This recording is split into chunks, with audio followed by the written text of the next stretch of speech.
Fala galera, eu sou Michel Schmidt e hoje é dia da gente conferir a segunda edição da nova revista mensal do Homem de Ferro, lançado em novembro de 2024. A história começa em dois cenários distintos: a nova cabana de Tony Stark, situada no deserto de Chihuahua, e um escritório sofisticado, onde ele tenta convencer Jack Koenig, membro do conselho, a não vender sua empresa. Jack é direto e enfático. A proposta de aquisição pela Roxxon e IMA é irrecusável, e ele acredita que Tony deveria aceitar o negócio e dar um tempo para si mesmo, especialmente considerando o estado em que estava. Tony responde de forma tranquila, afirmando que é multitarefa. Para ele, ser vingador, enfrentar ameaças globais e ainda gerenciar sua empresa é apenas mais um dia de trabalho. Ele argumenta que sob sua liderança, as indústrias Stark valerá muito mais do que a oferta da Roxxon. Para Tony, vender a empresa para corporações como essas, que ele considera supervilões disfarçados, é inaceitável. Jack tenta acalmá-lo, explicando que a IMA está apenas fazendo a transição após a fase com a Orcs, assim como a Stark Limitada. Quanto à Roxxon, ele sugere que Tony pare de tentar salvar o mundo dos problemas climáticos. Afinal, Tony é um dos homens mais ricos do planeta, não um guerreiro climático. A cena se desloca para a cabana de Tony Stark no deserto de Chihuahua, que mais se assemelha a um laboratório de alquimia do que a uma residência. O Homem de Ferro, com sua nova armadura, aguarda alguém. Enquanto isso, no escritório, Tony argumenta que a Roxxon é um desastre disfarçado de oportunidade. Jack, no entanto, defende sua visão, questionando como uma gigante do petróleo e editora de quadrinhos poderia ser considerada um mau negócio. Tony pede que ele deixe de lado a ideia de bem ou mal e explica que a Roxxon está se endividando fortemente para fazer essa aquisição. Os bancos estão financiando a operação, acreditando na empresa, mas Tony sabe que essa confiança é baseada em uma mentira. Jack, intrigado, pergunta o que Tony quer dizer com isso. Ele explica que a infraestrutura da Roxxon apresenta muitas falhas e questiona o que aconteceria se a empresa não tivesse petróleo e gás suficientes para manter sua operação. Enquanto isso, no deserto, o Homem de Ferro aguarda a chegada de Aroha Tepanya, a Tuatara, uma mulher com o poder de se transformar em um gigantesco lagarto. Ela chega para buscar um carregamento de explosivos. Tuatara seguiu direto para a linha de oleodutos da Roxxon.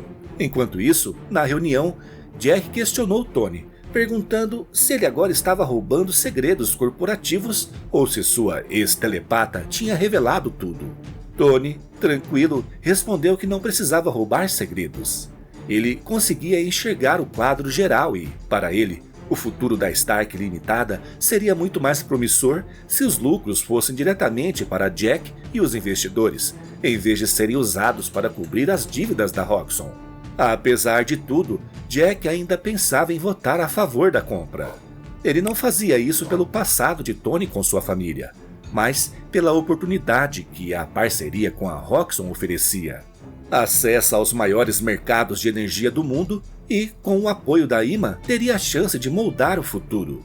Além disso, com a fusão, a Stark Limitada continuaria produzindo armas, algo que, na visão de Jack, seria muito mais eficaz do que simplesmente financiar a violência causada por heróis.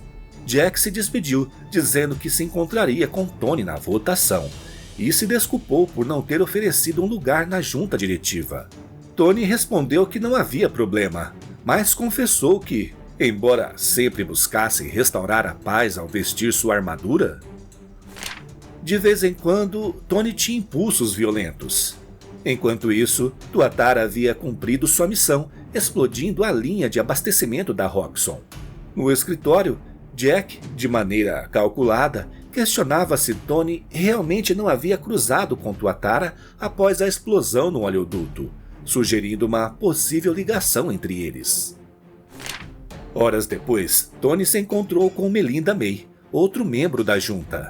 Ela, sendo direta como sempre, comentou que, apesar de sua antiga posição de respeito entre os diretores da S.H.I.E.L.D., não se curvaria diante de um terrorista. Tony, mantendo a calma, pediu que ela não o acusasse sem provas. Melinda admitiu que não as tinha, mas achava suspeito que, justo quando Tony estava em crise com a Roxxon, uma de suas tubulações tivesse explodido daquela maneira.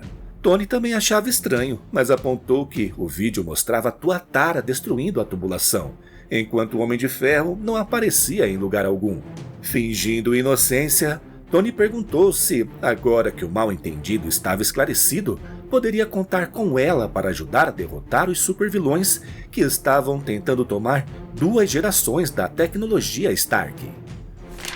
May tentou justificar sua posição, explicando que seu voto no conselho era uma tentativa de manter Justine Hammer, a Roxxon e a Ima sob controle.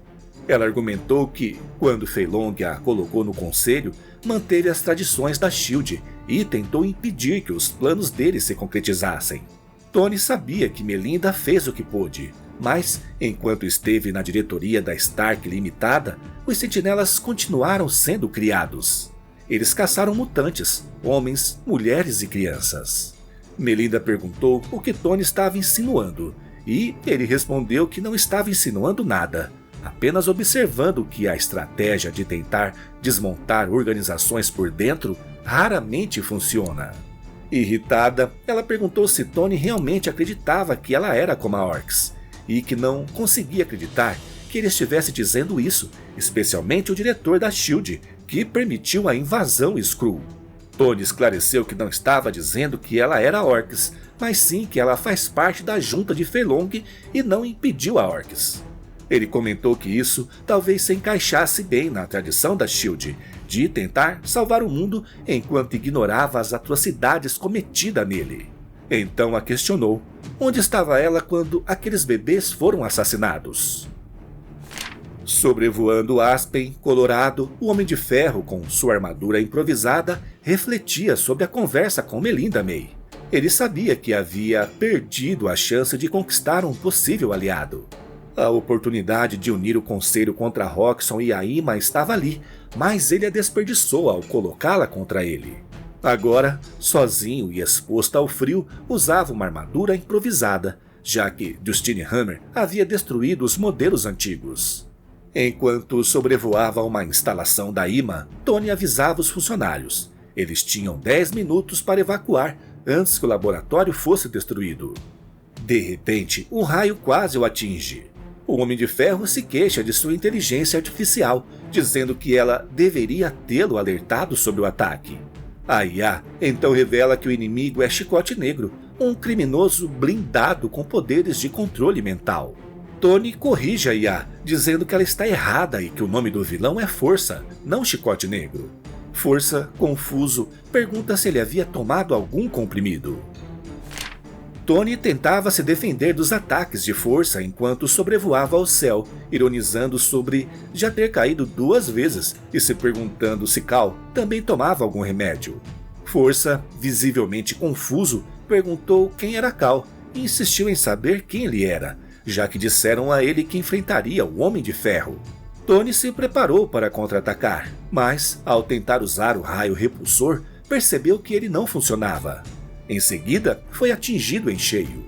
O vilão se preparava para atacar novamente, mas Tony tinha uma carta na manga. Quando Tuatara lhe trouxe fragmentos da blindagem da Roxxon, ele teve uma ideia. Agora, ele planejava mostrar a força do que realmente era capaz. Antes que pudesse usar sua nova arma, a assistente de Monica, Rapatini, interrompeu. Ela disse que a cientista suprema da Ima queria almoçar com Tony, pegando tanto o Homem de Ferro quanto Força de surpresa. No refeitório, Tony pensava que preferia estar ali comendo do que lutando contra o capanga blindado de Monica. Ela, por sua vez, comentou sobre como a Ima sempre tomava precauções quando o Homem de Ferro aparecia sem aviso. Monica também notou o novo design da armadura de Tony, que tinha mais couro do que o habitual, sugerindo que ele trocasse de roupa. Tony explicou que a armadura era improvisada e que preferia comer nela. Ele havia aprendido a não tirar a armadura no covil de uma cientista maluca. Monica então pediu o mesmo prato para ambos e mandou trazer uma toalha quente para ele, dizendo que estava apenas brincando. Ela fez uma observação sobre a segunda queda de Tony, sugerindo que ele parasse de se machucar. Tony, sem perder o tom, respondeu que não estava desistindo. Lembrou que caiu do céu 2 vezes, saiu do hospital, montou a armadura e agora estava de volta. Para ele, isso era um sinal claro. Mônica precisava parar de tentar roubar sua empresa. Mônica, tranquila, respondeu que não era roubo, pois estavam pagando a ele. Ela mencionou também a tentativa do conselho de removê-lo da Stark Limitada como outra pista. Tony retrucou que a maioria dos membros da junta havia sido nomeado por Fei Long e que não aceitava lições de colaboradores. Em seguida brincou, dizendo que esperava que a toalha que lhe deram não estivesse envenenada. Mônica garantiu que não estavam tentando matar Tony. Ela acreditava que Justin sim, mas não a Ima. Ela pediu que ele imaginasse as paredes daquele edifício repletas de gerações de armaduras do Homem de Ferro, representando a história da empresa através das interações de sua tecnologia. Para Mônica, o valor dessas patentes ia além do dinheiro, e o que poderiam fazer juntos seria algo grandioso. Tony respondeu que, apesar das promessas de Justin, não havia chance de a Roxxon ou, ainda menos uma Hammer, conseguirem o controle dos designs das suas armaduras ou patentes. Mônica explicou que não poderia garantir isso, pois a Roxxon havia sido colaborativa e os ajudado a melhorar seu armamento. Ela ainda mencionou que o desastre da Orcs demonstrou que a Ima não poderia ser ignorada como parceira, e que as decisões da mesa diretiva eram negociadas até o último minuto. Ela disse que não seria surpresa se a Ima acabasse aliada com Stark e Roxxon, e que essa nova empresa honraria Tony. Mas, antes que pudesse continuar, Tony percebeu que o garçom era na verdade Anthony Druid. Mônica interrompeu, explicando que a Ima não tinha ninguém capaz de aplicar um feitiço inferior de outra dimensão em um programa de software, e que foi a Roxxon que forneceu esse técnico especializado. Surpreso, Tony perguntou se Druida era o traidor que Justine havia falado. O ex-vingador se desculpou, afirmando que não estava agindo por vontade própria. Mônica riu, zombando de Tony por não ter aprendido com seus próprios erros. Ela o acusou de nunca tirar lições de suas experiências, enquanto observava Dr. Druida canalizando seu feitiço, pronto para atacar.